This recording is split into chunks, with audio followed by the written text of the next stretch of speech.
atividade do CNPq, fez doutorado no IESP, quando o IESP se chamava UPERJ ainda, em 2008, com um pós-doutorado na Universidade de Oxford, na Inglaterra, e tem uma vasta produção sobre políticas públicas, especialmente políticas sociais, em artigos, livros, tanto em português quanto em língua estrangeira.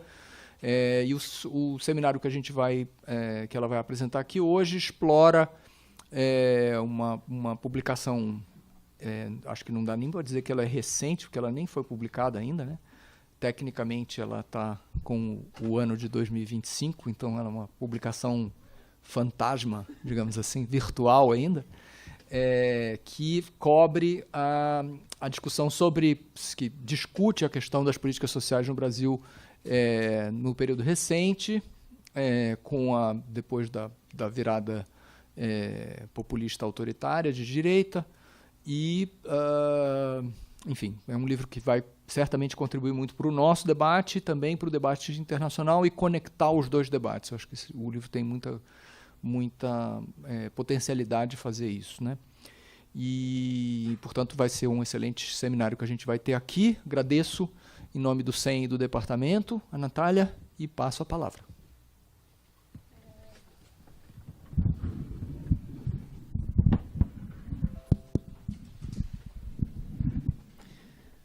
Boa tarde a todas e todos. Muito obrigada pelo convite. De fato, um prazer estar aqui com vocês e poder apresentar e discutir, principalmente, os resultados. Esse livro nasceu dessa necessidade. A gente está com muita vontade de colocar a culpa de absolutamente todos os nossos males no último governo Bolsonaro. E esse livro tem uma intenção de ampliar o escopo da análise e trazer uma leitura mais atenta dos processos desde 2015. Então, essa que é a ideia. Não sei se estou bem.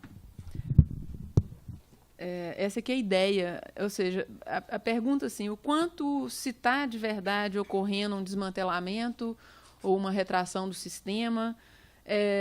Então, exatamente assim, teve inflexão do sistema, das políticas como um todo, e se teve inflexão, onde que foi essa inflexão? Esse mapa, não sei se esse gráfico, não sei se vocês estão enxergando bem, é um gráfico bastante conhecido. Está dando para ouvir, gente? Isso aqui está pegando tranquilo? É bastante conhecido. O Pedro Souza escreveu um capítulo específico sobre pobreza e desigualdade, e mostra a queda, né, esse aqui no caso do índice de Gini no Brasil, que é a linha mais escura acima, de bolinha preta, da América Latina, com os quadradinhos, e embaixo outros países de renda alta.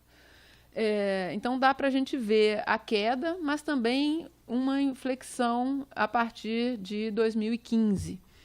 E aí é isso que me preocupa. Assim, vamos ver o que está acontecendo.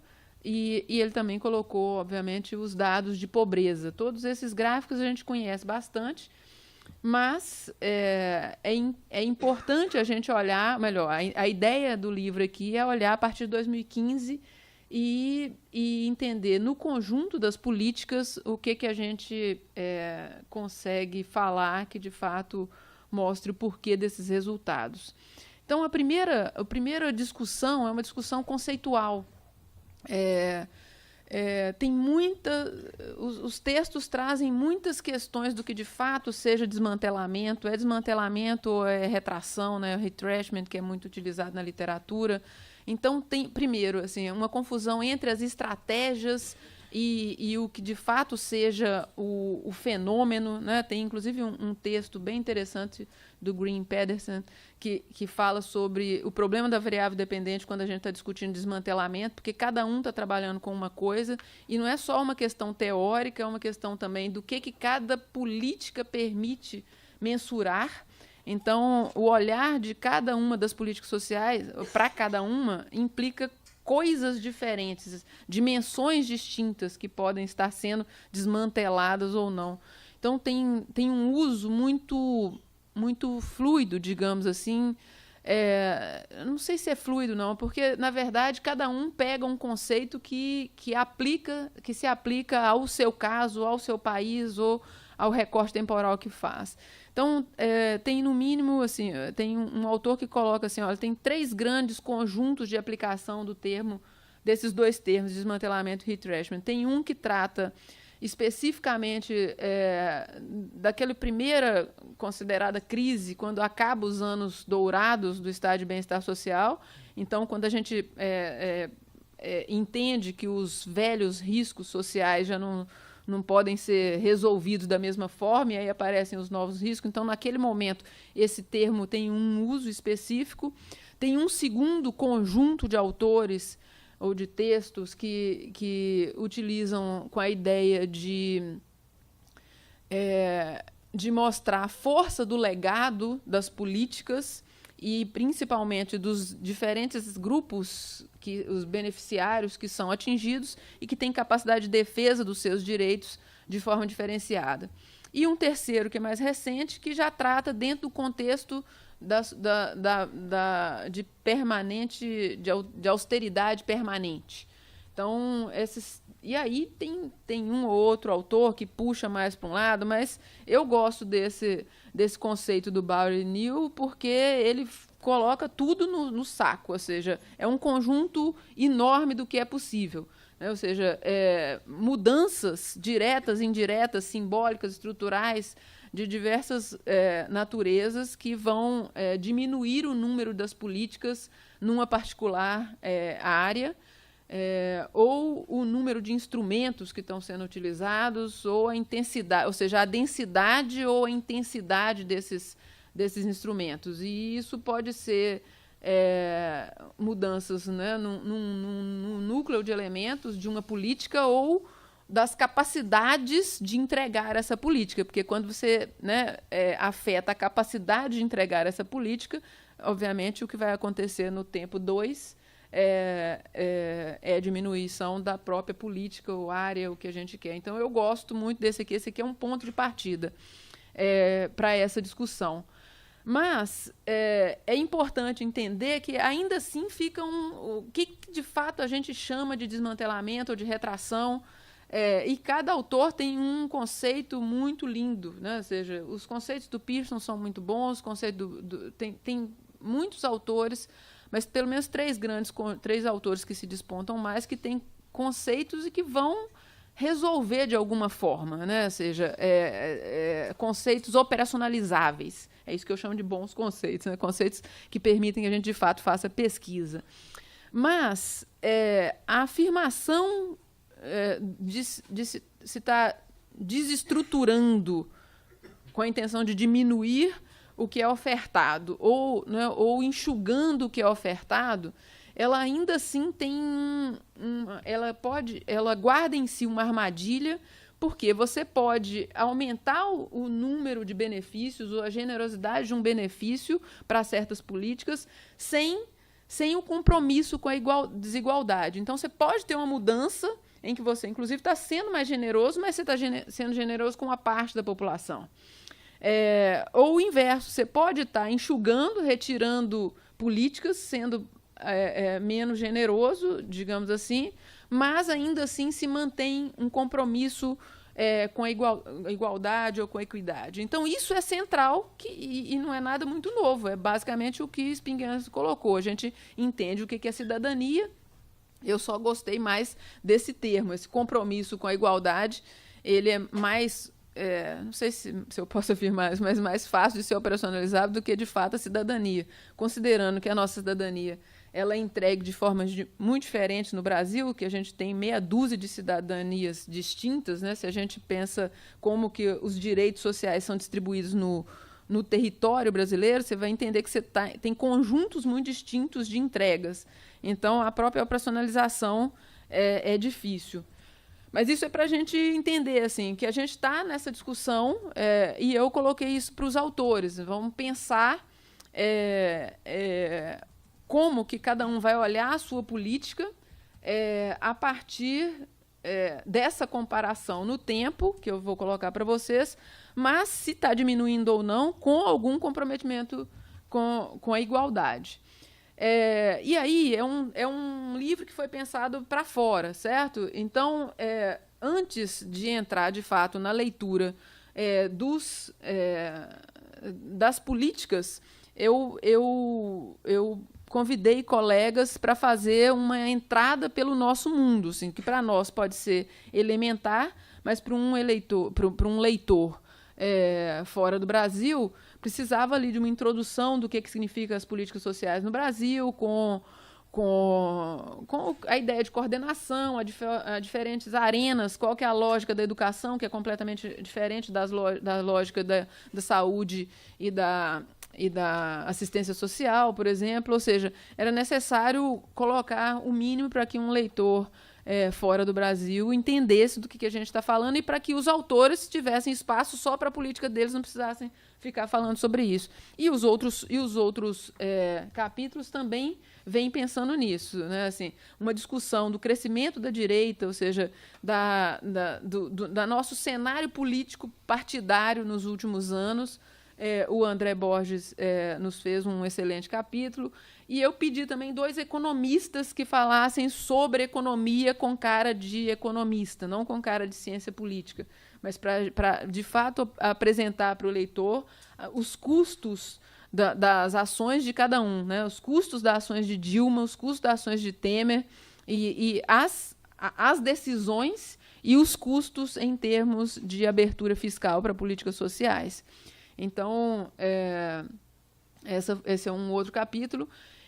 E um quarto capítulo que é muito importante, que eu acho que ele ajuda a pautar todas as nossas discussões hoje, é sobre esse que a gente chama de ecossistema de desinformação.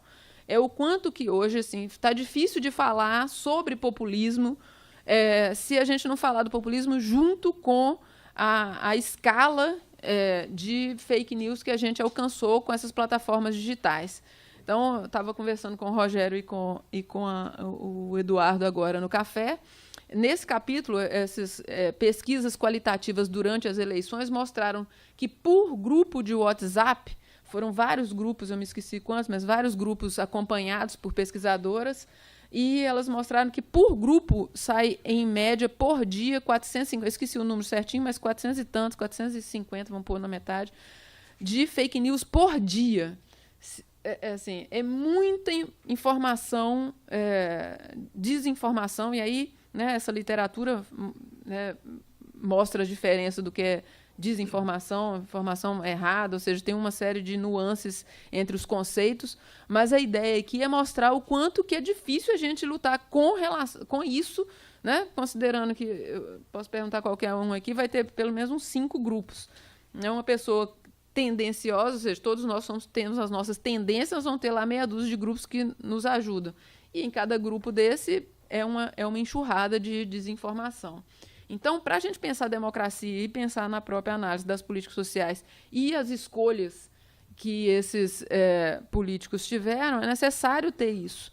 E aí, aqueles gráficos que eu mostrei são os gráficos do Pedro Souza, conhecido de vocês, com certeza, sobre pobreza e desigualdade. É aquele onde um leitor de fora vai ter essa noção do que ocorreu nesses últimos 30 anos, para a gente entender qual que foi a melhoria que ocorreu durante os governos de esquerda e qual que, de fato, foi a inflexão e quando que ela ocorreu. Porque, na prática, apesar de... Esse que é o problema na fala. A gente tem uma não sei qual que é, assim, uma disfunção cognitiva quando a gente julga. Em geral, a gente quer colocar o peso todo em Bolsonaro, mas, na verdade, a inflexão já vinha anterior a isso. E isso é muito central, é importante numa análise séria, né? E essa é a figurinha que eu trouxe, não dá para ler aí, mas é isso, a gente está querendo... Como vocês podem ver, eu descobri também como que mexe no Canvas, e o Canvas é muito colorido, eu amei o Canvas, eu deixo até o formato que eu achei, essa ideia de selecionar já vem lá escrito nele, então... E aí, depois que eu estava terminando a apresentação, eu achei que estava colorido demais, com xadrezinho, com bolinha, aí eu fui lá e tirei, deixei só algumas com xadrezinho, mas a ideia é que, apesar de querer falar de Bolsonaro... o pedido que eu fiz às autoras e aos autores foi que levasse em consideração na análise 4 momentos, 4 marcos importantes, que é, né, 2015, com Dilma, e o que aquilo significou para a gente falar de políticas sociais, Temer, os seus 2 anos, mas 2 anos fortes, né, a partir da emenda constitucional, Bolsonaro e Covid. Então, a gente conseguindo que todo mundo passasse...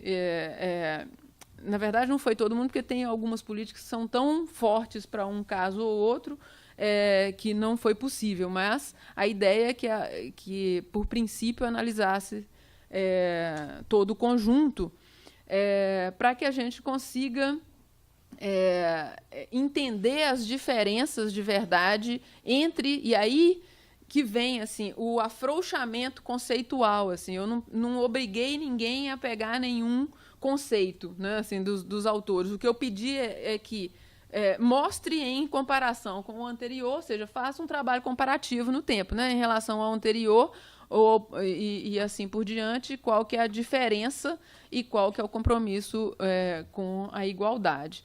E aí a gente consegue diferenciar o que é uma austeridade com compromisso ou uma austeridade sem esse compromisso, e a gente consegue dar conotações distintas a isso. E o conjunto de políticas foram, ao todo, 10 políticas bastante... Estou falando 10, mas aqui só tem 9, então... Acho que foi 9, não sei se eu esqueci algum ou se eu contando errado. Mas a intenção é fazer um conjunto mais amplo. Então... Estou faltando a coisa indígena, a questão indígena. Não, a indígena, ele entrou junto com o meio ambiente. Na verdade, eu tinha pedido... Mas por isso que talvez seja 10 inicialmente, mas é verdade. Era esse que caiu. Porque os autores não conseguiram no tempo. Não, eu estiquei até onde era possível. Mas a ideia é que a gente pegue a Seguridade Social e consiga analisar a previdência, a saúde. No caso da assistência, eu separei em 2 capítulos os serviços e as transferências de renda.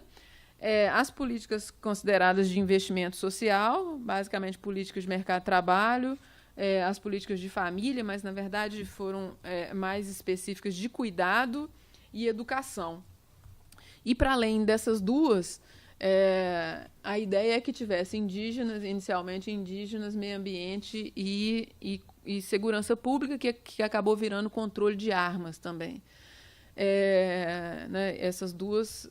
Né, numa outra audiência, talvez fosse importante justificar, mas, né, considerando que a gente quer entender de verdade as especificidades de Bolsonaro, era mandatório falar da parte de segurança pública. E aí a ideia é isso, assim, quem responde por qual parte nessa inflexão? Né? A inflexão ocorre quando, de verdade, em cada uma das políticas? Tem diferença do que a Dilma já estava enfrentando economicamente para o que vem com Temer? Né? Assim, então, a pergunta quão significativas são essas mudanças para cada setorial no período analisado? E que, de fato, os autores fossem comparando e mostrando a direção que ocorreu em relação ao tempo anterior. E aí, aqui talvez fosse interessante discutir, por exemplo, tem uma parte da literatura agora que é muito receosa em colocar o neoliberalismo como uma característica específica da extrema-direita. Por isso é que é importante comparar. Assim, uma das coisas que eu quis fazer no livro é comparar a nossa direita mainstream, né, até então, mesmo a extrema-direita dentro dela, mas especificamente, nesse caso, o Temer, com a extrema-direita, para a gente entender as diferenças. Do ponto de vista conceitual, a literatura tem colocado algumas características muito específicas para a extrema-direita. Né, assim, a questão do neoliberalismo, do nativismo, do populismo. São 3 características que os autores têm trazido para a discussão. E em relação ao nativismo, ele não faz muito sentido para a gente. Então, o que faz sentido a gente pensar? A gente está pensando. Alguns autores trazem a categoria dos merecedores e não merecedores, que ela ajuda a entender, junto com a característica autoritária desses partidos populistas, né? Deveria ser partidos autoritários populistas de extrema direita. Quando a gente entende, quando a gente considera o autoritarismo, a gente consegue entender que a ideia do nativismo é a ideia do não merecedor ou do merecedor. E aí, para transpor para outros, né, para a gente conseguir trabalhar com as mesmas categorias analíticas, ou o que eu considero como categorias analíticas equivalentes, se a gente estiver falando no nativismo na Europa, a gente está falando do trabalhador informal, do pobre, ou seja, a gente está falando de um grupo com menos capacidade de defesa, com menos capacidade de articulação.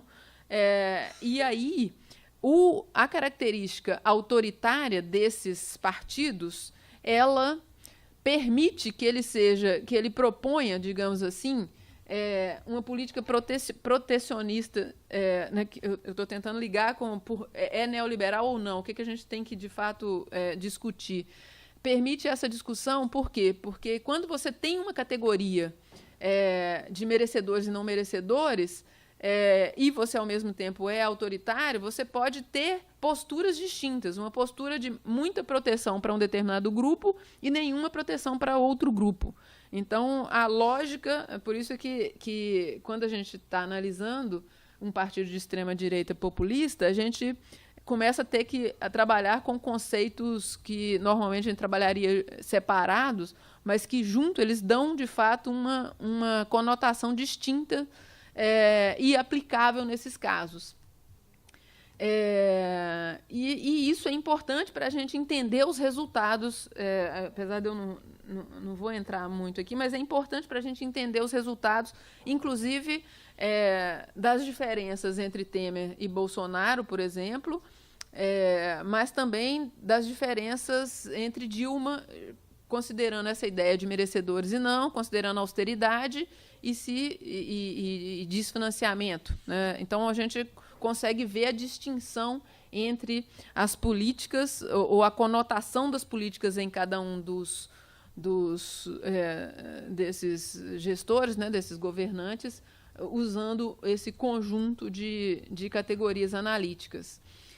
Outra questão também que é muito importante para a gente conversar com a literatura e conseguir dar um retorno é porque a literatura bate cabeça entre si, porque tem primeiro essa discussão entre desmantelamento e retração, com qual o conceito de verdade está destruindo um conjunto, ou está só diminuindo a generosidade, certo? Assim, a estrutura está toda sendo desmontada, ou é a capacidade que está sendo desmontada, e como cada nome desse é utilizado com conotação igual com o outro. Por isso que é difícil. Mas tem outras coisas que são fáceis da gente resolver, que é o nível analítico, né? Muita gente analisa uma política e já fala do sistema de imediato. E esse é um problema clássico de falácia ecológica que, na parte na análise de políticas sociais, ocorre com muita frequência.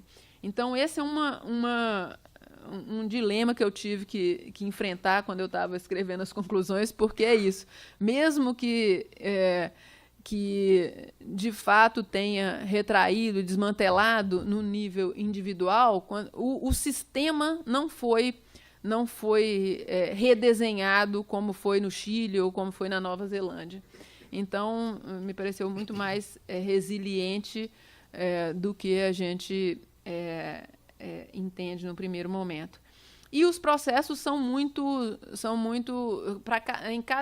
as arenas são distintas, e não só as estratégias utilizadas, mas também os processos. Assim, tem arena que claramente a destruição foi simbólica, né, como é o caso do trabalho da Catarina e da Sandra.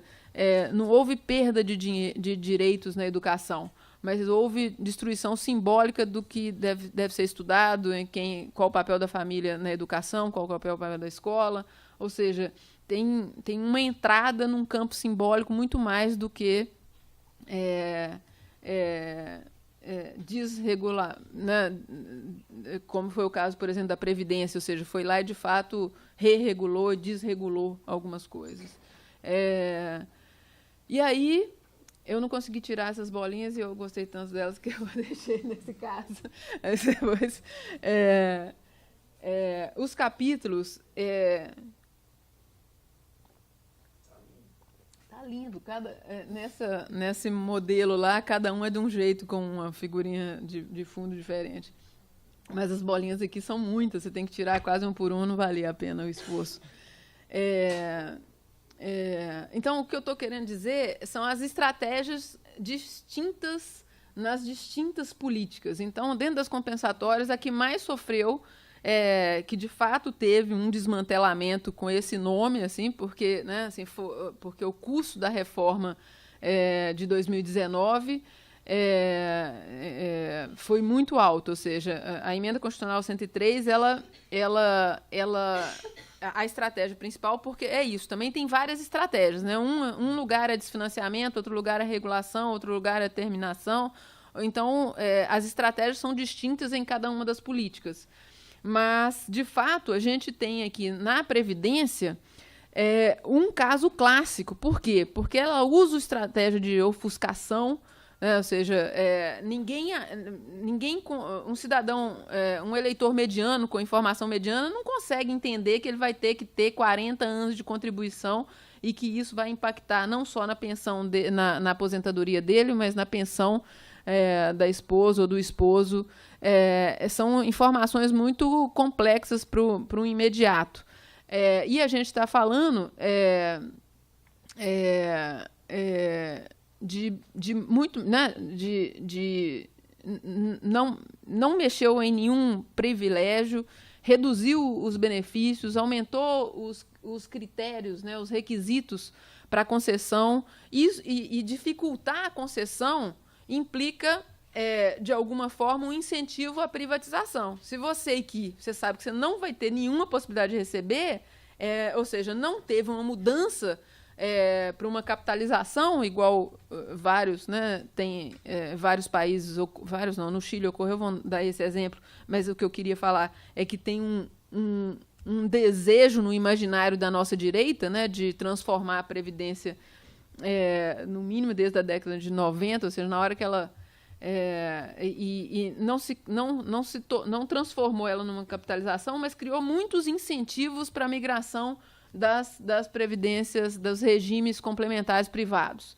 E isto é uma forma de, no longo período, né, é uma forma clássica de ofuscação, que no longo período você vai transformando aquela política muito mais do que uma transformação imediata, como foi feita em outras políticas. E, por fim, diminui também o comprometimento do governo nessa atratividade para o sistema, porque é necessário que o sistema seja minimamente atrativo, né? Ou seja, dessa forma você reduz no tempo a robustez do pilar público contributivo, e isso vai ser, por si só, uma saída alternativa para os trabalhadores ricos. Então, esse que volta lá na questão dos merecedores e não merecedores, e na ideia de quem tem capacidade, ou seja, né, da rota de trajetória dependendo da força de alguns grupos de pressão, e quem não tem capacidade de pressão é ali que o jogo vai ser jogado. Então, para os trabalhadores ricos, existe a possibilidade, né, com capacidade contributiva, existe a possibilidade da porta de saída privada, né? Para o trabalhador pobre, a gente vai ter que descobrir como que vai funcionar isso daqui a um tempo.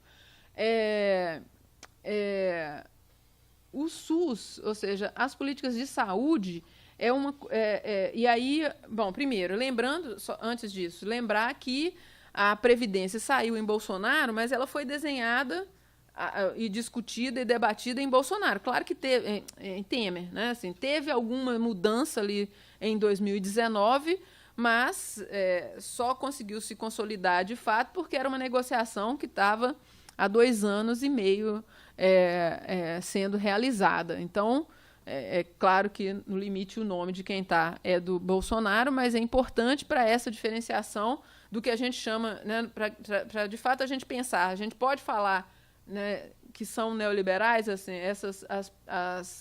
as reformas vão nessa direção, se diferencia muito do Temer ou não.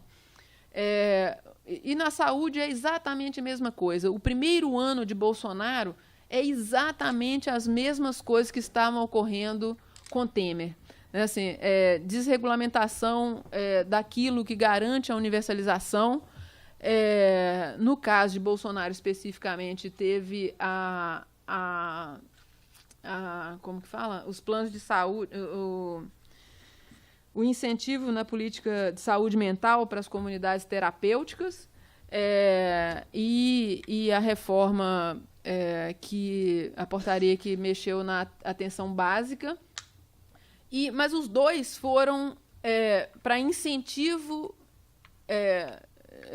para a iniciativa privada e diminuindo, ou seja, eu não posso mudar a Constituição para o princípio universal, mas é aquele tipo de desmantelamento que eu desmantelo por pequenas ações infraconstitucionais, ou seja, pequenas desregulamentações infraconstitucionais. No entanto,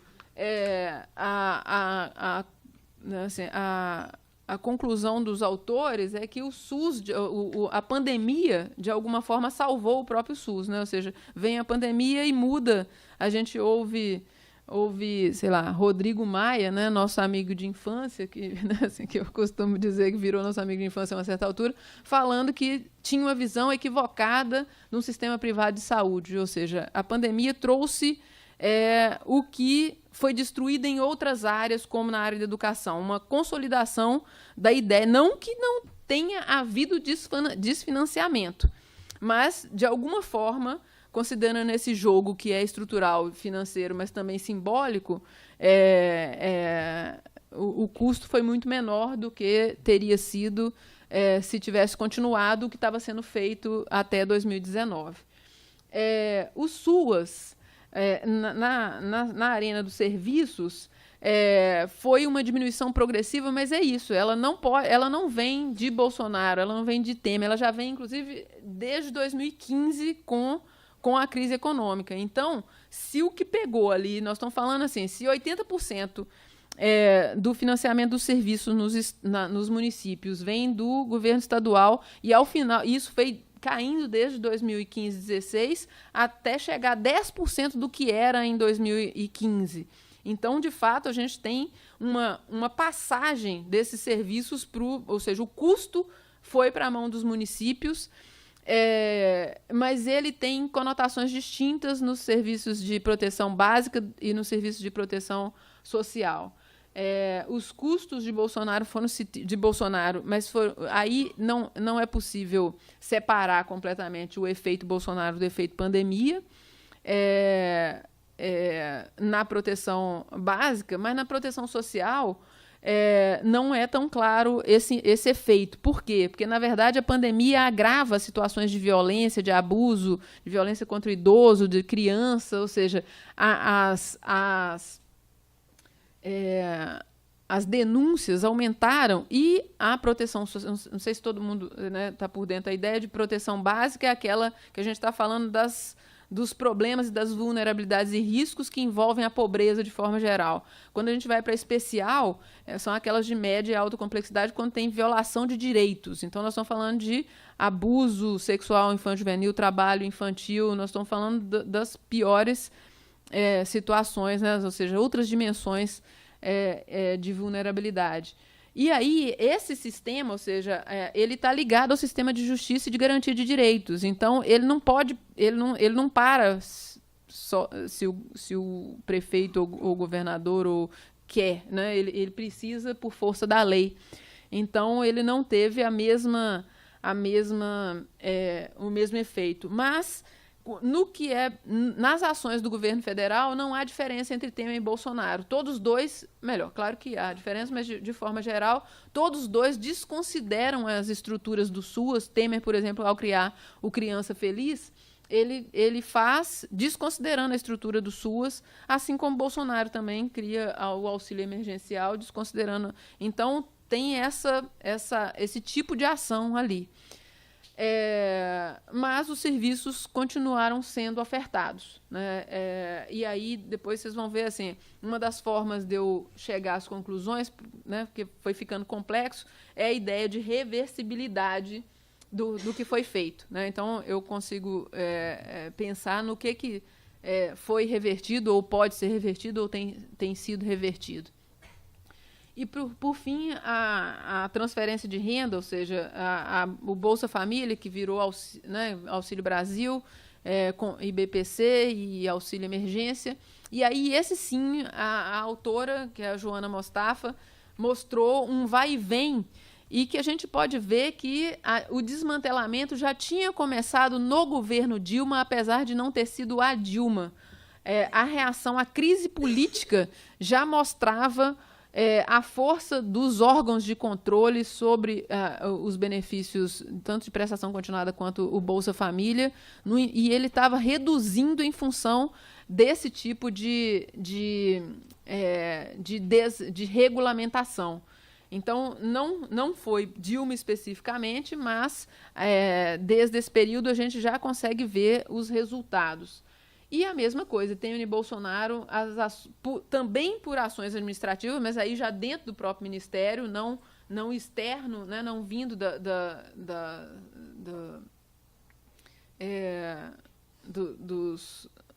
das instituições, dos organismos de controle.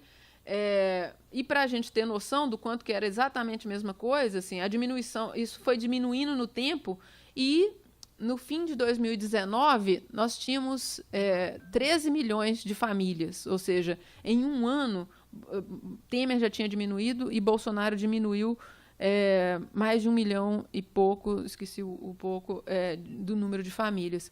E aí vem a pandemia e também a pandemia salva a transferência de renda. Mais do que isso, né? Não só salva, como dá anabolizante, aumenta o valor, aumenta o número de... ou seja, sai de 13 e termina com 21,5 milhões de famílias, sendo que 6,6 milhões de famílias especificamente em 2022. Então, olhar para... por isso é que é importante olhar o conjunto e fazer esse balanço, porque quando a gente... né, assim, os reveses foram vários.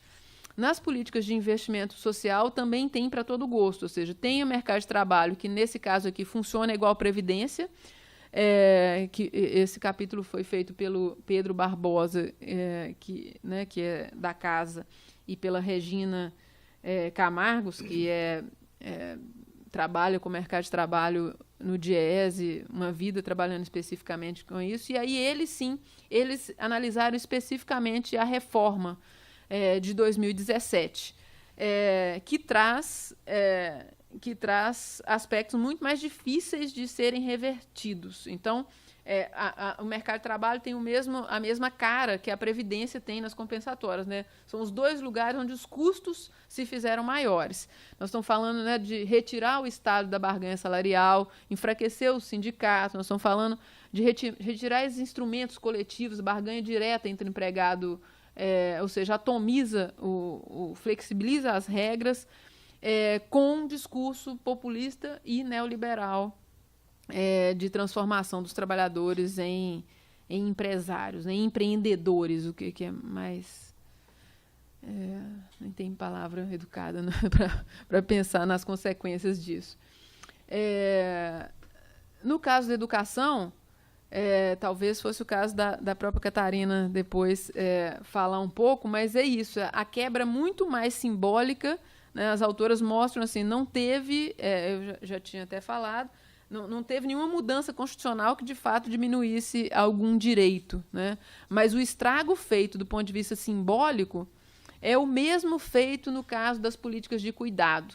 né, as políticas de cuidado, eles conseguiram implementar muito menos do que eles prometeram. Eles ficaram muito preocupados e conseguiram, num tempo curto, de retirar todas as palavras de gênero, retirar todas as possibilidades de outras famílias que não seja uma família estrutural heteronormativa, certo? Então, fizeram uma limpa do ponto de vista simbólico na legislação, mas não conseguiram implementar o auxílio criança cidadã, ou seja, teve de fato terminação, acabou com o Brasil Carinhoso, então tem mudanças,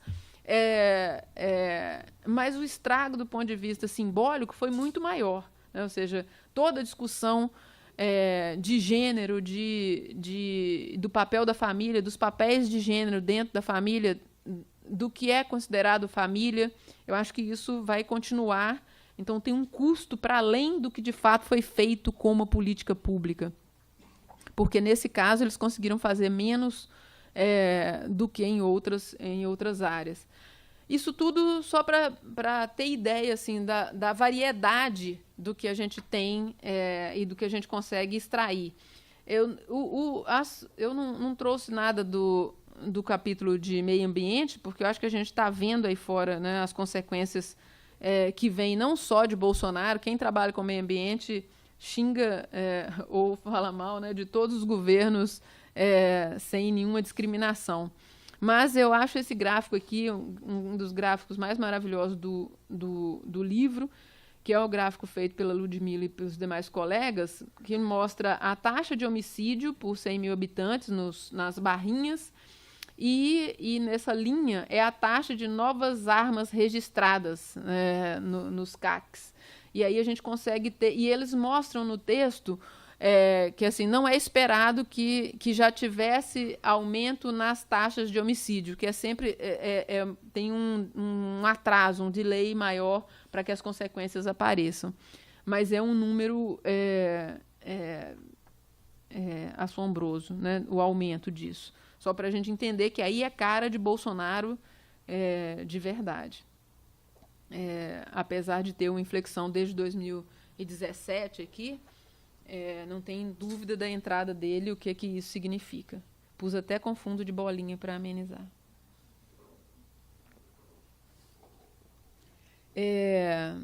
E aí, a ideia é fazer esse balanço. Assim, na conclusão, uma das perguntas é isso. Eu diferencio, assim, eu posso falar que nesse estudo de caso, né, porque a gente fez um estudo de caso do Brasil. Nesse estudo de caso, como é que eu retorno para a teoria em termos de assim, é neoliberal ou não é neoliberal esse partido, né, essa discussão? Eu acho que para responder isso era necessário comparar esse conjunto, no conjunto Temer e Bolsonaro, e aí no conjunto esse gráfico mostra assim, coloca ali bem rudimentar, né, diferente, olha, sei lá, deixa eu ver se aparece aqui, aqui não teve grandes mudanças, e aí que teve foi diferente da Dilma, certo? Aqui teve impacto, mas é igual o Temer, é sempre comparando com o anterior. E na pandemia, por exemplo, teve e foi ruim, né? E teve e foi positivo, ou seja, a pandemia fortaleceu essa política de alguma forma, pelo menos. E aí a gente consegue ver a semelhança entre Bolsonaro e Temer, certo? Então, essa ideia de que eles não são neoliberais é uma ideia, para mim, muito perigosa, porque, na verdade, as políticas são neoliberais. O que eles são eles são autoritários o suficiente para decidir onde que eles querem o Estado e onde que eles não querem o Estado. Eu não sei se é tão assim, né?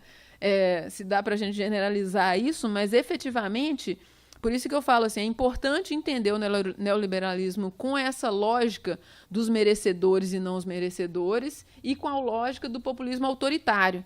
Então, eu posso ser diferentes coisas. Isso se torna um pouco diferente do mainstream, que, no mínimo, é um pouco mais polido em relação a isso. Na prática, pode até continuar fazendo a mesma coisa, mas é um pouco mais polido em relação a isso. E aí vem para o segundo ponto, e, de fato, onde Bolsonaro se diferencia. Ele se diferencia principalmente nas pautas que a gente colocaria assim, neoconservadoras, né, ou a pós-verdade. Aí, ou seja, é nesse desmantelamento simbólico que é muito forte. Então, é quase uma contradição em termos, mostrar assim, o pouco que foi feito, por exemplo, nas políticas de família e nas políticas de educação, do ponto de vista do desmantelamento, do que foi destruído, de fato, de desregulamentação, é relativamente muito pouco, se a gente pensar o estrago que foi feito em previdência e mercado de trabalho. No entanto, do ponto de vista simbólico, para a gente mudar, voltar a algum consenso, né, do que é necessário se estudar dentro da escola, se tem gênero, se não tem gênero, se tem educação sexual, se isso transforma as crianças nisso ou naquilo, isso é um estrago muito maior, apesar de não ser um desmantelamento do direito em si. Então, isso casa muito com o que o Felipe também tinha mostrado, né, no livro dele lá, que os partidos de esquerda e de direita se parecem muito e o que estava se diferenciando são as pautas de costume. Então, essa eu acho que é um caminho para a gente pesquisar mais. Eu não sei quando... Você não me falou hora nenhuma quanto tempo que eu já falei. Falei foi muito agora que eu vi isso aqui. Mas então, assim, acho que essa última... Eu já estou no finalzinho. A pergunta, eu fiquei uns 3, 4 dias sem dormir direito quando eu vi que eu ia falar que não teve um desmantelamento completo, literalmente. Eu falei, nossa, como que eu vou chegar a isso? Mas aí vem nada com um olhar metodológico, né? Assim, o desmantelamento ocorreu, mas ele não é devido só a Bolsonaro. Ele é muito mais amplo do que isso. Tem coisas, por exemplo, na assistência, que, né, o desfinanciamento já estava vindo antes. Claro que ali tem uma inflexão ainda maior, mas a gente fez no capítulo, né, de serviço, a gente fez, eu chamei o Bruno, que é um egresso nosso, que é mega power em tudo enquanto é estatística e controle, experimento, e ele apertou de todas as formas para a gente ver se havia algum impacto no tempo entre os tempos, e esse impacto não ocorreu. Então, de fato, é alguma coisa ao longo do tempo. Mas é isso. Assim, a gente pode falar do desmantelamento das políticas, mas quando a gente fala do sistema, o sistema se mostrou resiliente. A gente não virou Chile, a gente não virou... E aí, por isso que vem a capa do livro, certo? Assim, a gente vê que a bandeira está ali toda destruída, mas houve... Né, assim, a gente reconhece o sistema com os buracos. Eu ia fazer uma analogia, mas depois aí eu não dava tempo mais de tirar a foto. Eu não achei que era analogia com o velho e o mar, né? Assim, nesse caso, o velho seria o próprio sistema que ficou ali tentando sobreviver. E não sei se quem já leu sabe a cena final do velho deitando naquela cama, ele totalmente destruído, o peixe também meio morto, meio vivo. Ou seja, a gente entende que o velho permanece lá com a mão ferida, mas é o protagonista e permaneceu. Então, essa aqui é a lógica aqui, né? Assim, e o livro, na conclusão, eu coloco assim, olha, se Bolsonaro tivesse sido reeleito, teria, né, assim, teria sido uma destruição completa. Assim, ele teria tempo para fazer, de fato, uma mudança, porque uma das mudanças mais fortes é a mudança na capacidade de prover, né? Os colegas todos, com certeza vocês têm muitos amigos no governo federal, está vendo a dificuldade de retomar a máquina, da máquina funcionar para além do quanto o governo está perdido, a própria máquina, porque enxugou e muita gente saiu, né? A partir dos estudos da Gabriela Lota, a gente viu o tanto de gente boa que estava trabalhando. Então, o sistema ficou menos compromissado em algumas políticas, mas mais forte em outras políticas. Mas, de qualquer forma, houve um retrenchment, né? Uma retração. É isso. Obrigada. Sim. Acho que já está bom.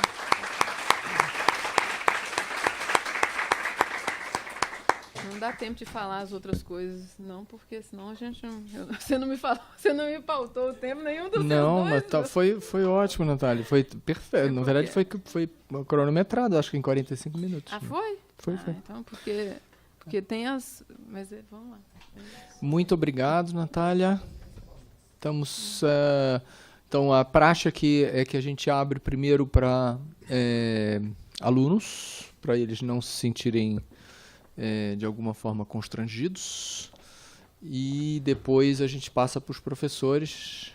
Então, começamos pelos alunos. Quer dizer, na verdade, a prática é que os professores estão proibidos de fazer as primeiras perguntas. Esse que é o...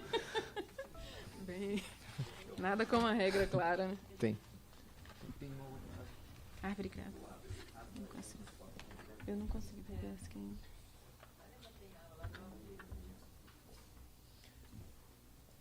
Quem vai?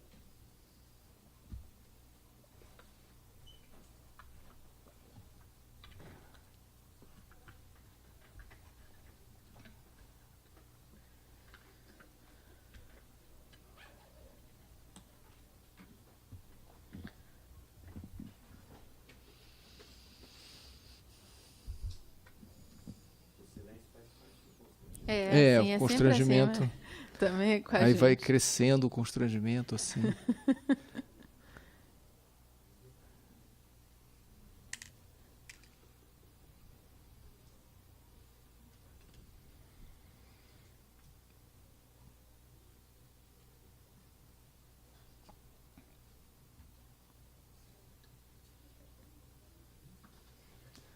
Vamos lá, minha gente? Não se inibam. Bom, temos perguntas no chat. Podemos começar pelas perguntas no chat. Espera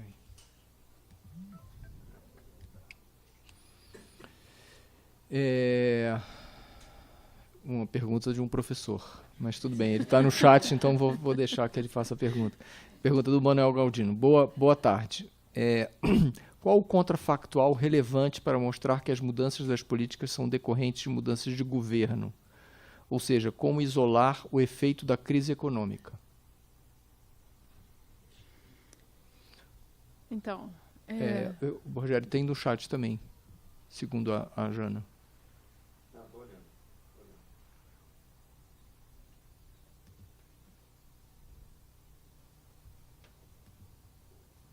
Tem? Só para juntar? Eu acho que você tinha aí, mas tem mais uma. Além do Manuel. Não, eu só tenho aqui a que a Jana mandou. Tá. Pergunta da Ana Cortez. Gostaria de entender melhor as razões para o recorte de 2015.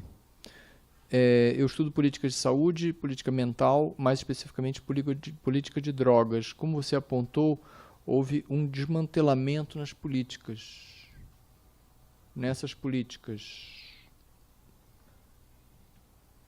Não tem o resto. Acho que Mas, enfim, acho que dá para entender. Peraí. Ela estava escrevendo, perdão. Fomos mais deficientes do que ou ansiosos, talvez. Como você apontou, houve um desmantelamento dessas políticas, especialmente em favor das comunidades terapêuticas. Isso fica evidente nos governos Temer e Bolsonaro, mas inicia-se antes, ainda no primeiro governo Dilma. Por isso, gostaria de entender melhor o corte temporal. Pronto. Vitória. Seria bom todo mundo se apresenta? Sou a Vitória, sou doutoranda aqui no departamento. E eu queria te perguntar se você acha, Natália, que teria diferença entre essas políticas que vocês olharam no livro, que tem um histórico maior de existência e uma estrutura maior, e políticas mais recentes do governo Lula, menos estruturadas. Então, política de igualdade racial, política de cultura. E aí minha pergunta vai nessa direção. Será que nessas políticas menos estruturadas historicamente houve um desmantelamento e não um retreatment meramente? Queria saber o que você acha sobre isso, mas gostei muito da apresentação. Obrigada.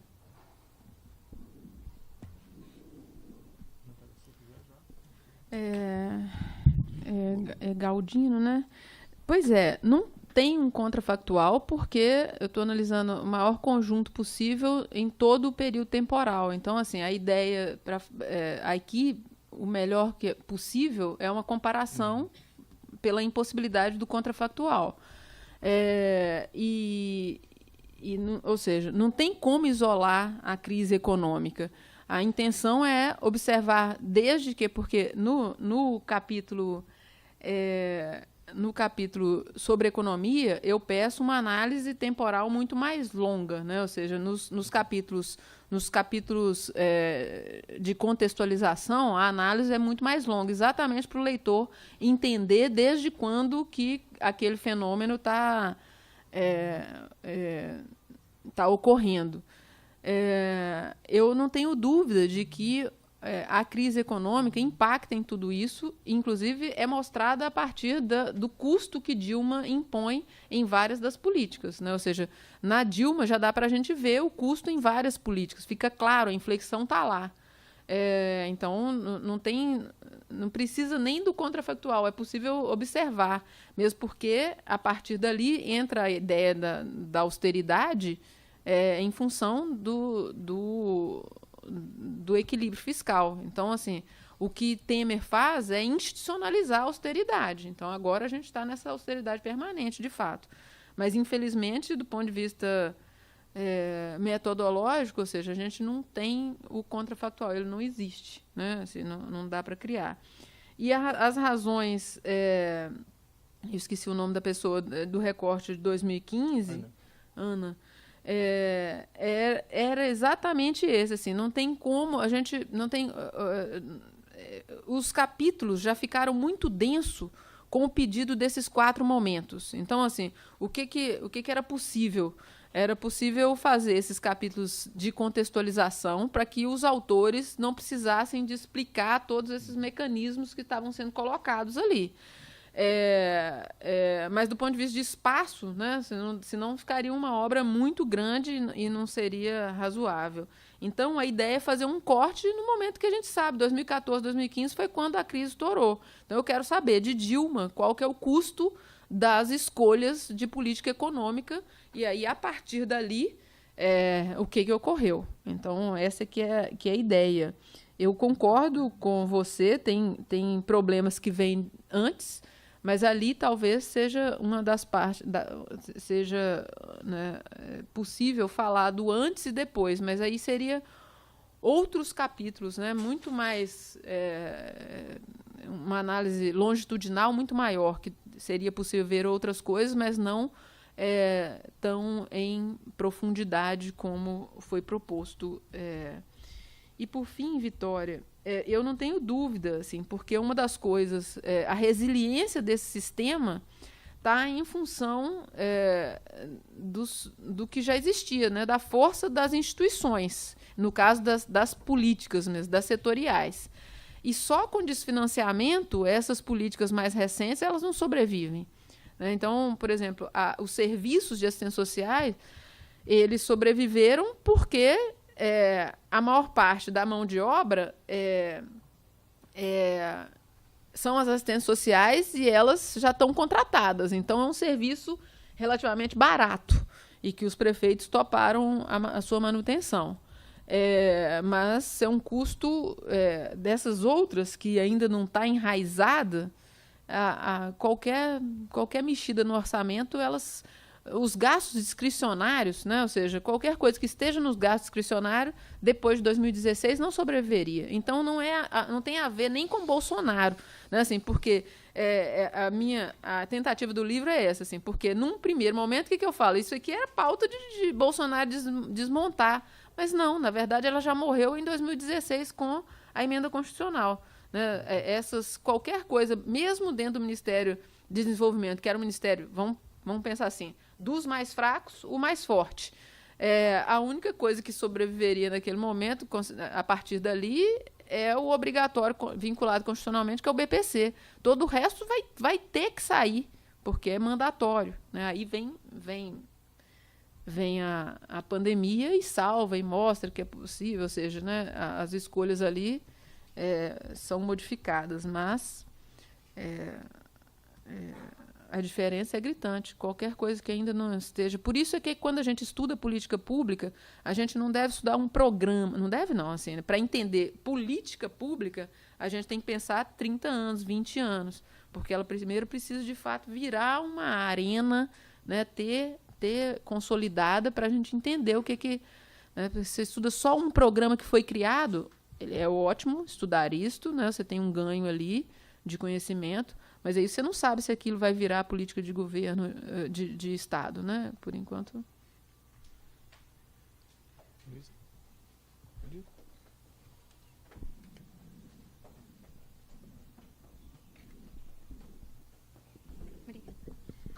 Oi, professora, obrigada pela apresentação. Meu nome é Luísa, eu sou doutoranda aqui no primeiro ano do programa. Você mencionou que, no caso da Dilma, no caso das políticas do SUAS e do SUS, também, pelo que eu entendi, os cortes, né, orçamentários, enfim, de outras naturezas que foram feitos, eles não foram feitos pelas mãos da Dilma, mas em um contexto de crise, né? SUAS. Isso, do SUAS, né? Estava falando do SUAS. E aí eu queria saber se, para as demais áreas e para os demais governos do período, então pensando no Temer e no Bolsonaro também, se teve nos capítulos essa diferenciação analítica entre o que foi feito seria feito pelo Executivo, pelo governo, e o que teria sido feito talvez pelo Congresso, pelo Legislativo. E daí queria saber se você conseguiu reparar no conjunto de tudo, assim, eu ainda não tive a oportunidade de terminar o livro, se você conseguiu ver no conjunto se alguma arena representou um ponto de veto à outra, se era essa agenda de neoliberal, né, que você estava mencionando, se ela estava também nos planos do Congresso, porque a gente estava falando aqui de governos, né, a gente estava falando do Executivo, mas como é que estava o Congresso nesse cenário e a relação, enfim? Fiquei curiosa sobre isso. Então, a sua pergunta é ótima. Claro.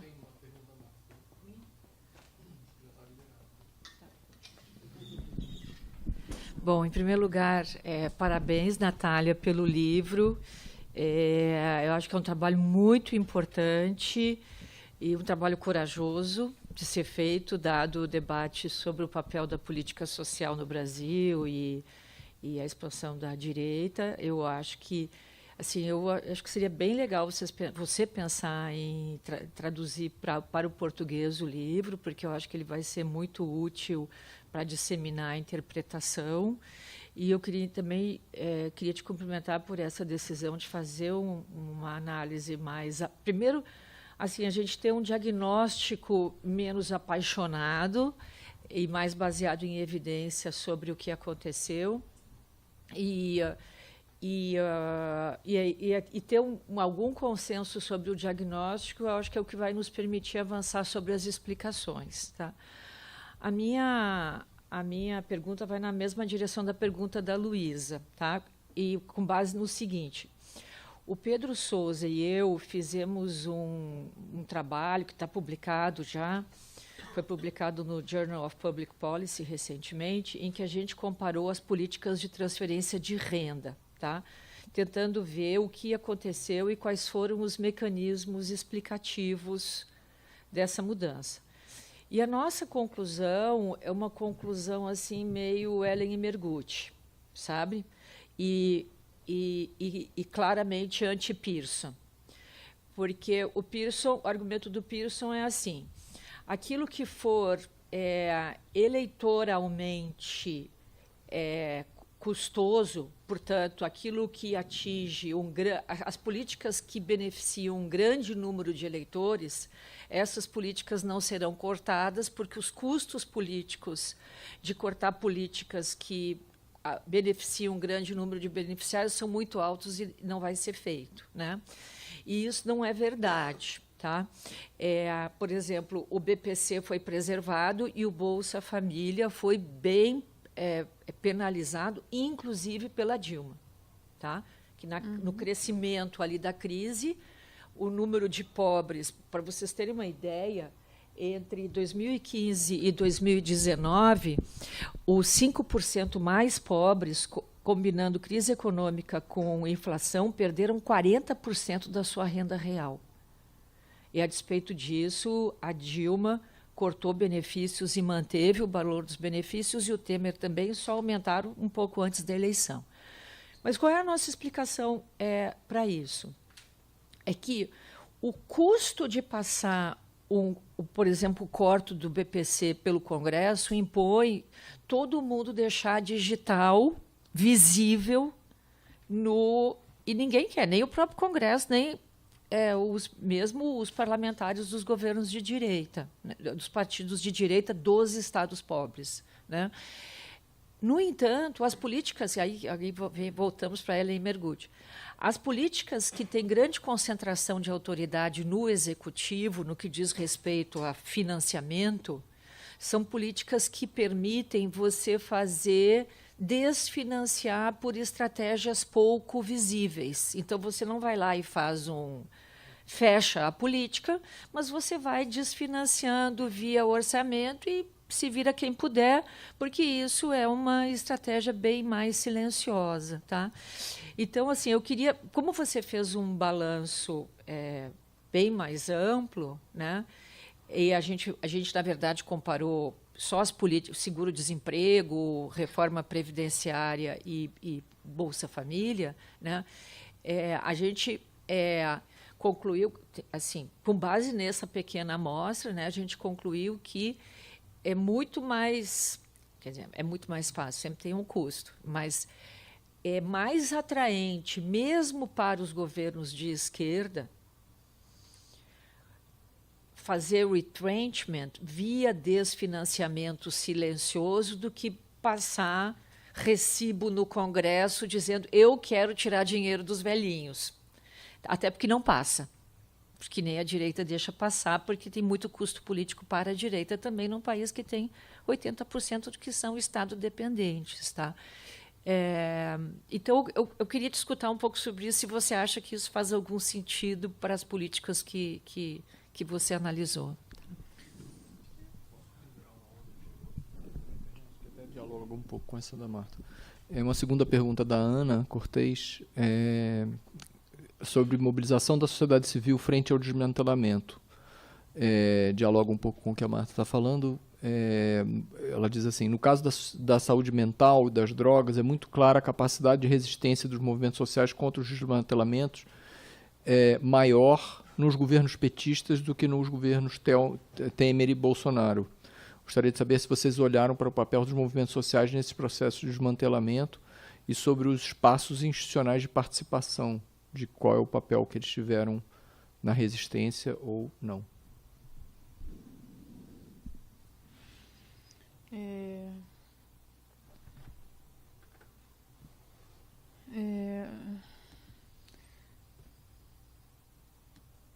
Pois é, Luísa.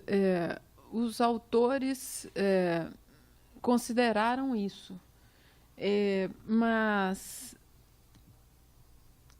é importante dizer que é um dado interessante, né, que está até no livro do Limonge. Assim, Bolsonaro, apesar dele ter maioria no Congresso, ele não usou a maioria do Congresso.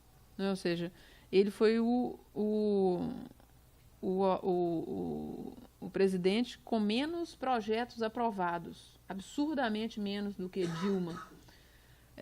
Isso implica que se ele quisesse, sei lá, eu não sei se é uma questão de desejo ou de capacidade, mas ele poderia ter... Oi? Exatamente, assim. Poderia ter sido muito. Quando eu lembro de eu ler esse dado pela primeira vez, eu falei assim, eu fiquei meio desnorteada, falei assim, então podia ter sido do tamanho que ele quisesse. E a gente nunca vai saber se é incapacidade, se é preguiça, né? Ou seja, nem é minha agenda, eu estou ali só brincando, a impressão que é essa, né? Mas a gente não vai saber isso. Mas o foco do livro era no executivo, não tinha... Claro que quando o capítulo demandou análises do Congresso, isso foi feito, mas não era o foco. Só para te colocar assim. E aí é um pouco o que a Marta também está perguntando, ajuda a pensar sobre isso. Eu não tenho dúvida, Marta, assim, para mim, o ponto que perpassa, o ponto não, na estratégia que perpassa a maioria é o desfinanciamento. Por isso é que não tem como a gente colocar a maior parte, a conta toda em Temer ou só em Bolsonaro. Então, não existe. É Temer e Bolsonaro e é Dilma. Isso volta de novo, porque 2015, o custo das escolhas econômicas dela foram muito imediatos em cima das políticas sociais. E aí a diferença é o compromisso com a igualdade. Então, assim, ela diminuiu ela diminuiu pelo desfinanciamento, mas ela respeitou todas as instâncias de participação, a CIT, certo? Assim, ela manteve toda a estrutura e manteve respeitando a estrutura. Que é diferente de Temer, que já chegou dando uma chave de perna, por exemplo, né, no Conselho Nacional, criando Criança Feliz da forma como foi, por exemplo, para usar só um exemplo. Mas eu acho que essa é o grande, né? É a frase clássica de onde não tem dinheiro, não tem política, e não tem como. Por isso é que o custo econômico, né, voltando lá na pergunta do Galdino, a gente não precisa do contrafactual, porque o custo está dado em todas as políticas, inclusive com quem tem um compromisso com a igualdade, minimamente. E aí é onde esquerda e direita se parecem. Não tem jeito. Diante de um constrangimento fiscal e de pouca verba discricionária, mas para mim, voltando então para Emergut, o ponto é a diferença de capacidade de legacy, de path dependence, ou seja, onde que está a resistência para que a coisa não se desmorone. E aí o que a Vitória, eu respondi para a Vitória, e aí já entra de novo da Ana, assim, a mobilização política diante de um constrangimento fiscal, ela vai manter só a parte simbólica. No nível que a gente está, claro que se o governante tem a agenda, igual a gente vê, mas você vê que a agenda, dinheiro que é bom para as agendas, né? Tem um monte de conhecido em Brasília falando assim, o dinheiro não tem dinheiro, não tem como fazer, ou seja, está falando que está fazendo, mas na prática faz uma estrutura para funcionar com um orçamento que é simbólico também. Então, eu acho que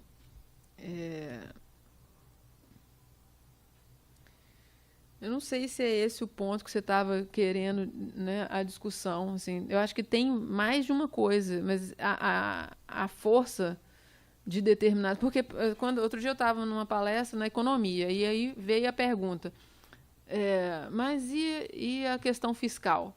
Assim, a questão fiscal é uma, mas se a gente não bater nos privilégios, ou seja, na estrutura que tem, ou seja, por que o problema na Previdência? O problema na Previdência são os militares judiciários.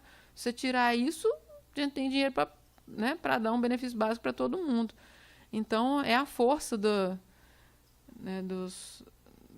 desses privilégios, desses grupos de pressão, que é uma coisa impressionante, eu acho.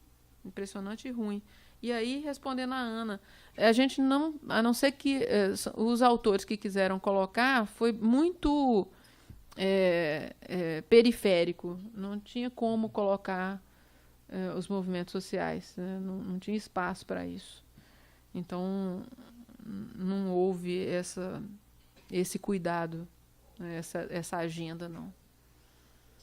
Sérgio? Depois Cato, depois Fernando. Oi, Natália, obrigado pela sua fala, pela sua apresentação, bom você estar aqui. Eu queria pedir para você pudesse expor uma reflexão juntando alguns pontos do seu capítulo de introdução e da sua fala aqui, né? Então, de um lado, há uma literatura recente que você dialoga bastante, que eu acho bem legal. Eu estou começando a ler um pouco mais isso sobre o welfare state de extrema-direita, vamos dizer assim, né? Ou quais as concepções de política social da extrema-direita na Europa. E você falou, né, também aqui que um elemento importante é a coisa do nativismo ou, né, política social para os locais vis-à-vis os imigrantes, que é uma coisa forte lá, né? Como que você veria um tipo de política social de extrema direita aqui no Brasil, visto que essa questão não é de imigrantes, não é uma issue aqui para gente, né? E casando isso com o fato que você mesmo chamou a atenção que assim, muito do Bolsonaro é a continuação do Temer, mas o Temer ele assumiu o poder, era o vice, assumiu, não foi eleito a agenda eleitoral com isso, né? O Bolsonaro sim ganhou, mas perdeu em 22, né? Como que você vê como que esse apelo eleitoral de política social de extrema direita vis-à-vis o que a literatura sobre outros países está falando da força eleitoral de políticas sociais de extrema-direita em outros casos? Essa pergunta sua é ótima. Você já vai fazer? Vamos lá. Tá. Bom, obrigada pela apresentação, Natália. Eu queria... a minha pergunta é parecida com a do Sérgio, que é pensando, então, qual seria a cara do Bolsonaro pensando na agenda da extrema-direita. Então, a gente pode pensar que neoliberalismo seria uma dimensão brasileira, assim, ou, sei lá, latino-americana da extrema-direita, e as mudanças simbólicas. E daí eu queria te escutar mais sobre isso, do que você viu de todas as políticas, de quais seriam essas dimensões, né? Se a gente pensar nesse conceito, nativismo, autoritarismo, populismo, o que isso significaria, pensando no que foi de fato implementado e não na agenda que o Bolsonaro tinha nessas políticas analisadas.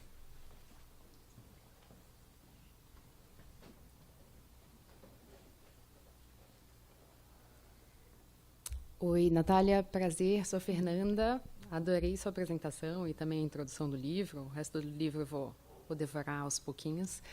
Eu tenho duas perguntas. Uma delas, acho que a Ana colocou sobre o papel dos movimentos sociais nesse processo de possível resistência ao desmantelamento ou retrenchment nas diferentes áreas. E eu fico com uma pergunta que está aqui desde que eu li o livro, que e os atores burocráticos, os atores governamentais, as associações profissionais? Em que medida eles foram ou não atores relevantes no processo de resistência das diferentes áreas de políticas públicas? E pensando, enfim, a gente está analisando processos de mudança, né? E acho que podem ter diferentes tipos de resistências, inclusive. Eu fico imaginando que militares vão ter um tipo de resistência para manter privilégio, um tipo de atuação, e, ao mesmo tempo, você pode ter, por exemplo, ações de assistentes sociais, enfim, outros grupos de trabalhadores, sejam nos níveis municipais e estaduais, mas também no governo federal, que podem estar lutando para manter as políticas. Então, eu queria te ouvir um pouco sobre isso, assim, se os atores burocrático-governamentais, quem está na ponta, também foi algo que chamou atenção na pesquisa nos diferentes casos. E a minha segunda colocação é se você... Enfim, eu trabalho há um tempo com política habitacional e também de urbanização de favela. E essa é uma área que foi bastante desmantelada, enfim, na década passada, né? E fiquei, enfim, instigada de saber por que não entrou também, porque acho que essa é uma área que seria super rica de ser analisada. Obrigada.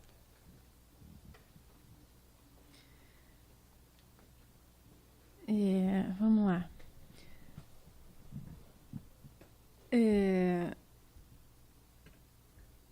Então, Sérgio, esse é ótimo porque eu posso desenvolver, assim, lembrando, assim, é estranho, eu estou falando, assim, eu estou afirmando que as políticas foram neoliberais, porque se a gente compara o que foi feito Temer e Bolsonaro, é absolutamente a mesma coisa. Mas a palavra austeridade só se aplica a Temer, não se aplica a Bolsonaro. Bolsonaro foi absolutamente gastador, entende? Então, assim, por isso é que é difícil, né? Por isso é que a literatura resiste ao uso do termo, mas, na prática, as ações para privatização, de desregulamentação das políticas de meio ambiente, por exemplo, então, é muito, muito forte. E aí, juntando um pouco o que você está perguntando com o que a Catarina também traz, como é que a gente lê o nativismo? Para mim é muito claro, o nativismo são os não merecedores, certo? Assim, é só um outro nome, é um nome que se aplica para a Europa, mas por isso que eu falei assim, a equivalência de conceito para mim do nativismo são os não merecedores.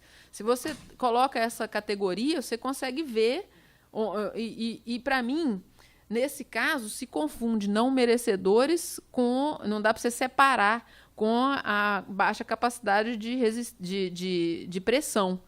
Esses dois grupos, eles têm as duas características juntas. Necessariamente, quando for um, é o outro também. Então, eu acho que o que caracteriza, a gente utiliza a mesma categoria analítica com um vocábulo diferente, assim. E aí toda essa construção do autoritarismo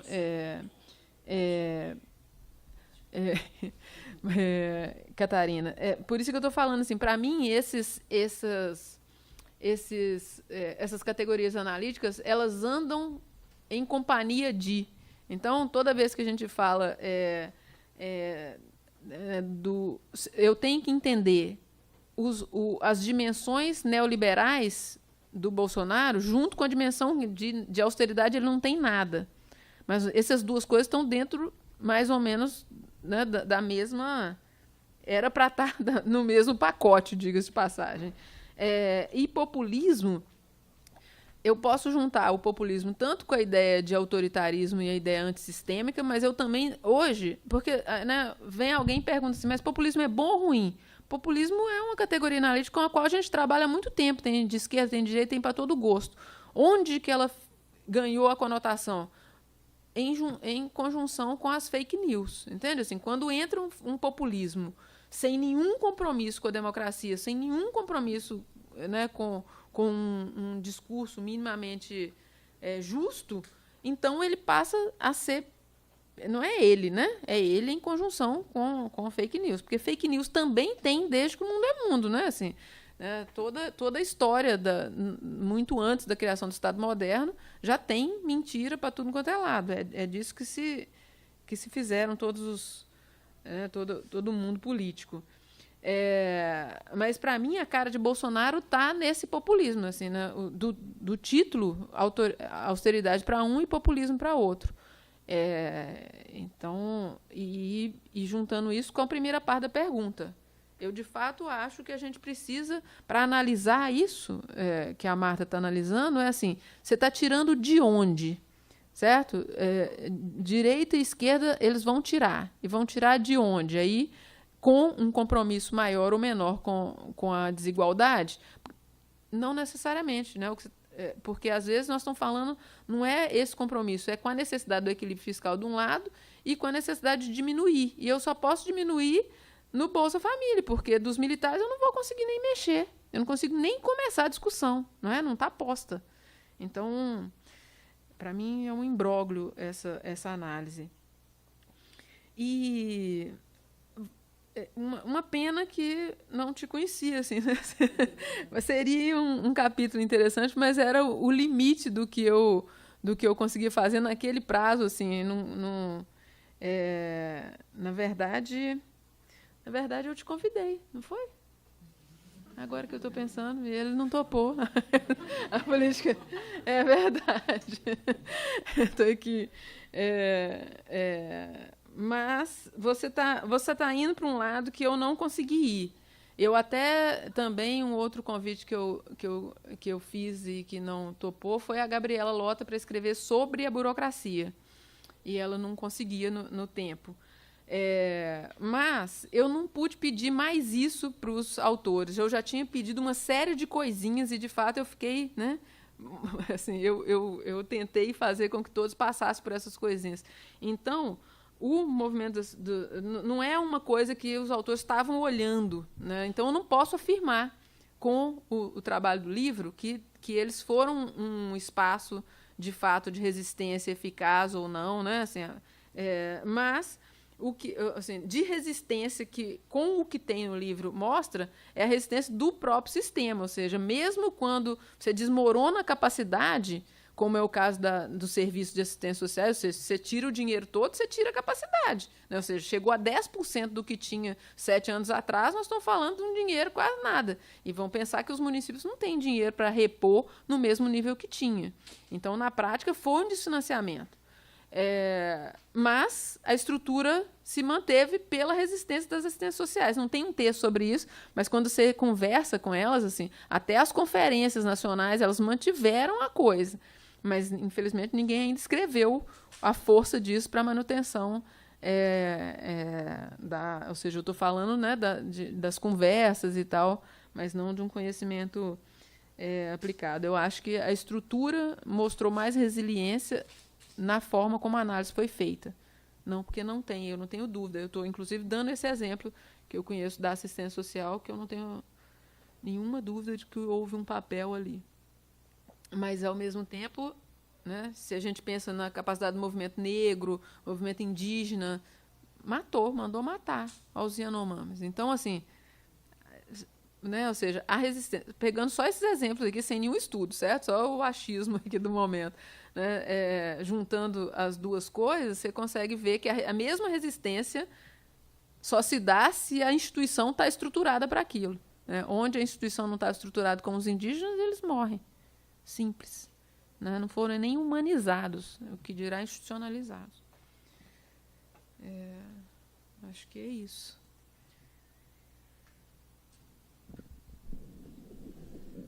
Fazer só um comentário, acho que final, que talvez tentando juntar várias coisas que vieram passando na minha cabeça. Se você quiser responder a isso, pode responder, senão não precisa responder, não é o caso. Não é exatamente uma pergunta. Você realmente me convidou, mas era o mesmo caso da Gabi. Eu o prazo era um prazo muito em cima, eu não tinha como fazer. E eu fiquei pensando justamente na coisa como seria no caso das políticas urbanas, né? E eu acho que o esforço do livro é um esforço muito importante, porque ele coloca, eu concordo com a Marta que esse livro devia ser traduzido para português, mas na verdade ele tem que ser traduzido mesmo, né? Transportado para o Brasil, né? O que significa necessariamente tirar aquela parte para inglês ver, né? Inicial, para instruir o público estrangeiro e fazer um exercício que seja um exercício que dialogue mais com o debate local. Mas eu acho que ele tem um lugar no debate local, porque a gente teve, como você falou, muito focado no período Bolsonaro exclusivamente, pensando menos a transição de médio prazo aí nesse período, e a gente tem os exercícios anteriores, que o livro nosso lá tem essa característica para o período Fernando Henrique, Lula, Dilma, né? Então, acho que o livro monta num quebra-cabeças, assim, contribui para a montagem de um quebra-cabeças que é muito legal, que também está associado com as análises setoriais, que aí eu acho que nas análises setoriais, esse exercício mais que está presente, eu acho, na primeira pergunta da Ana, que ele é mais possível. Eu acho que só no futuro, daqui a algum tempo, depois da gente acrescentar essas várias camadas com as análises setoriais, a gente vai entender o quanto das transformações vêm dos setores de política, por conta das dinâmicas internas de transformação, aprendizado que estão acontecendo lá dentro, em alguns casos, e talvez a questão das drogas esteja associada com isso, o quanto eles estão associados com dimensões que são propriamente da ideologia do presidente de quem está controlando a política, que faz ali, produz uma inflexão num certo momento, né? Enfim, no caso das políticas do urbano, eu acho que as políticas de favela já estavam decaindo já há muito tempo, né? Porque elas precisam de dinheiro. Tem a coisa do Minha Casa Minha Vida que substituiu a agenda, entrou na agenda, ocupou o policy space inteiro, deu cotovelada para todo lado, tomou o dinheiro todo, e aí as outras políticas ficaram minorizadas, e elas tinham uma importância muito grande lá num certo momento, mas elas decaem, e aí, no fundo, quando o Bolsonaro entra, já nem se coloca mais esse negócio, porque isso não está mais na agenda, né? Enfim, eu acho que o livro tem uma contribuição muito importante para o debate e, enfim, a gente tem que continuar discutindo essas coisas. Muito obrigado. Eu que agradeço.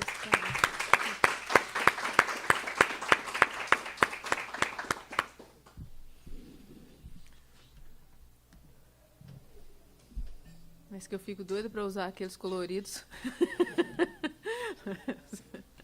Imagina, xadrezinho.